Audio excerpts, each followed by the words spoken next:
ఇన్ని రోజులు ఆగారు, ఒక 3 నెలలు పోస్ట్ పోన్ అయింది, ఆగారు, ఇంకో వారం ఆగితే పెద్ద నష్టమే లేదు. ఇంకా చెప్పాలంటే ఈ అఖండ 2 పోస్ట్ పోన్ అవటం వల్ల ఎక్కడ లేని బజ్ ఎక్కువ క్రియేట్ అయిపోయింది.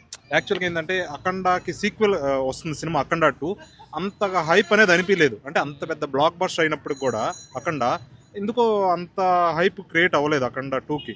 ఈ వారం రోజుల్లో ఏంటంటే ఇది పోస్ట్ పోన్ అవటం వల్ల ప్రతి ఒక్కరు కూడా ఇది ప్రజల్లోకి, ప్రేక్షకులు అందరిలోకి వెళ్ళిపోయింది. కాబట్టి ఇంకా బజ్ ఇంకా పెరిగింది. ఈ అఖండ 2 పోస్ట్ పోన్ అవటం బాలకృష్ణ మంచికే అవుతుంది. మరి ట్రైలర్ ఎలా అనిపించింది? ట్రైలర్ నాకు పెద్ద, నేనైతే అంత ఎగ్జాక్ట్ చూడలేదు ట్రైలర్ కూడా.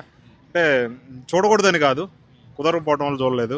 ఆ ట్రైలర్ ఏంటంటే నేను చూసిన కొన్ని డైలాగ్స్ చూస్తుంటే ఏంటంటే అఖండాకి అఖండ 2 పెద్ద తేడా లేదనిపిస్తుంది. అంటే అక్కడ సనాతన ధర్మం చెప్పి ఇక్కడ సనాతన ధర్మం గురించే చూపిస్తా. ఇంకోటి మనుషులకి అఘోరాలకి తేడా చెప్పే డైలాగులు ఇవన్నీ ఏంటంటే సేమ్ అఖండ చూసిన ఫీలే ప్రేక్షకులు కలుగుతుంది. కానీ బోయపాట్లో అంత కొత్తదనం కానీ బోయపాట్లో అంత క్రియేటివిటీ ఉంటుందని నేను అనుకోను. అయితే మేము సనాతన ధర్మం ఫ్యాన్స్, హిందువులు ఇలా